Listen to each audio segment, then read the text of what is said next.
नमस्कार, आपण पाहता हिरकणी न्यूज. हिरकणी न्यूज प्रत्येक क्षण ताज्या घडामोडी आणि महत्त्वाच्या प्रत्येक बातमीसाठी नेहमी तत्पर. बोरगाव वाळवा तालुका रास्ता रोको आंदोलन.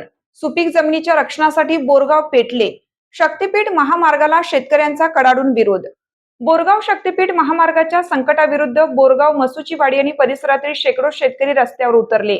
रक्त सांडले तरी चालेल, पण हक्काची जमीन देणार नाही असा आक्रमक पवित्रा घेत सरपंच जितेंद्र पाटील यांच्यासह ग्रामस्थांनी प्रशासनाला थेट आवाहन दिलं आहे. पोलिसांनी आंदोलन दडपण्याचा प्रयत्न केला तरीही शेतकऱ्यांचा आक्रोश थांबला नाही. महामार्गाचे अनेक दुष्परिणाम आहेत. हजारो एकर सुपीक आणि बारमाही बागायती जमीन नष्ट होऊन शेतकरी भूमिहीन होईल. त्यांच्यावर उपासमारीची वेळ येईल. शेती नष्ट झाल्याने त्यावर आधारित ग्रामीण अर्थव्यवस्था आणि स्थानिक व्यापार पूर्णपणे कोलमडेल. यामुळे आर्थिक कणा मोडेल. विकास हा मानवाच्या कल्याणासाठी असावा, त्याचा विनाश करण्यासाठी नाही. शेतकऱ्यांचे अस्तित्व आणि सुपीक जमीन पणाला लावून केला जाणारा विकास हा शाश्वत असू शकत नाही. हाच धडा या आंदोलनातून मिळतो. ज्येष्ठ नेते JS पाटील म्हणाले, क्रांतीवीर नाना पाटील यांचा हा प्रदेश आहे असं म्हणत त्यांनी या शक्तीपीठ महामार्गाला तीव्र विरोध केला. या बातमीचा आढावा घेतला आहे आमचे हिरकणी न्यूजचे तालुका प्रतिनिधी चंद्रकांत वंजारी यांनी.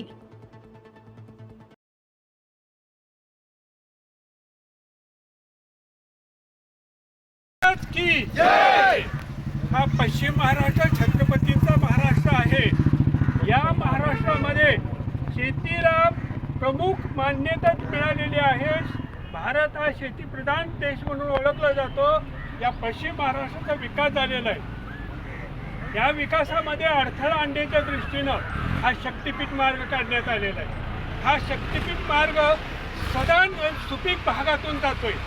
या भागामध्ये ऊसाचं पीक घेतलं जातं. या ऊसाच्या पिकातून शासनाला प्रचंड कर रूपानं मिळत असताना सुद्धा या भागाचं नासाडीकरण करायचं आहे हे शासनाच्या धोरणात दिसून येते आपल्याला.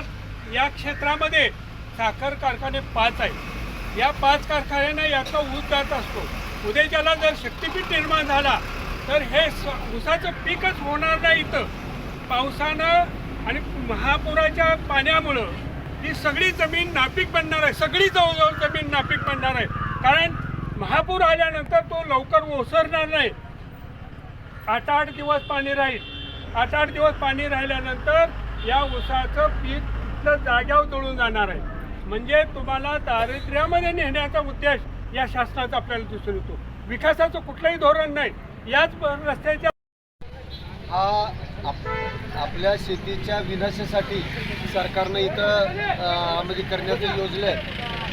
शक्तीपीठ महामार्गासाठी साधारणतः 27,000 हेक्टर जमीन जाणार आहे महाराष्ट्रातली. आणि ही 27,000 हेक्टर जमीन जाऊन त्याच्या आजूबाजूची जवळजवळ 45,000 ते 50,000 हेक्टर जमीन बाधित होणार आहे. तर असा शक्तीपीठ महामार्ग जर झाला तर अनेक शेतकरी आपले भूमिहीन होतात, बेघर होतात. काही गावं विस्थापित होतात. जर मसुचीवाडीच्या तिथं जर भिंत होत असेल शक्तीपीठाची तर जवळजवळ कराडपर्यंत 10 ते 15 फुटाची पाण्याची पातळी वाढणार आहे.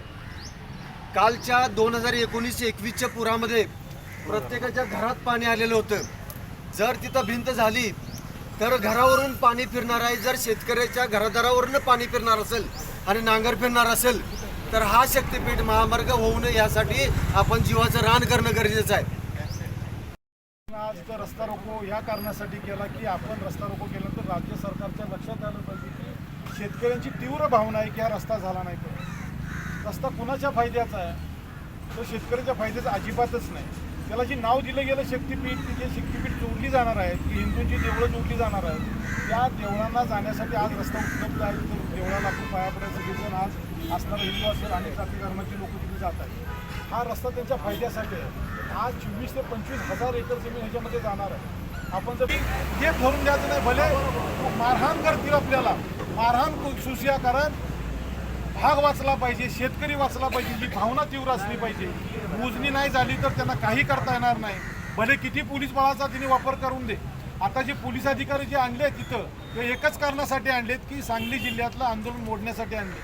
तिने मराठ्यांचं आरक्षण मोडलं त्या पोलीस अधिकाऱ्यांनी, तिने सातारचा प्रताप केला. तीच मंडळी आजपर्यंत अधिकारी म्हणून आले. त्याचा त्रास आपल्याला होणार आहे, पण सोसायची तयारी. आपण क्रांतीचं रक्त आहे. आपण अनेक वेळा संघर्ष बघितला, आपल्या मागल्या पिढीने संघर्ष केला आहे. भविष्यामध्ये सुद्धा संघर्षाला आपण एकजूट राहायचा आहे आणि कुठल्याही पद्धतीने संघर्ष करायची भूमिका ठेवून दे. सरकारला चेरीस आणण्यासाठी आपण शेतकऱ्यांची एकजूट दाखवायची आहे. असं गावात तुम्ही म्हणायचं नाही की माझी जमीन जात नाही म्हणून मी त्या मोजणीला अडवायला जाणार नाही. तुम्ही सगळ्यांनी मोजणी अडवायला आलं पाहिजे, कारण तुमच्या घरामध्ये पाणी येणार आहे. तुमच्या घरामध्ये 11 ते 12 फूट पाणी राहणार आहे. त्यामुळं आता आलेल्या पाण्यापेक्षा 12 फूट म्हणजे आपल्या घरावरनं पाणी फिरणार आहे. इथं आपण तिथं उभा राहील. जमीन देणार नाही, जमीन देणार नाही, जमीन देणार नाही. आपण सर्वजण इथं उपस्थित राहिला आणि या शक्तीपीठाला आपल्या हिरकणी न्यूज चॅनलला लाईक करा, शेअर करा आणि सबस्क्राईब करायला विसरू नका आणि रहा अपडेट.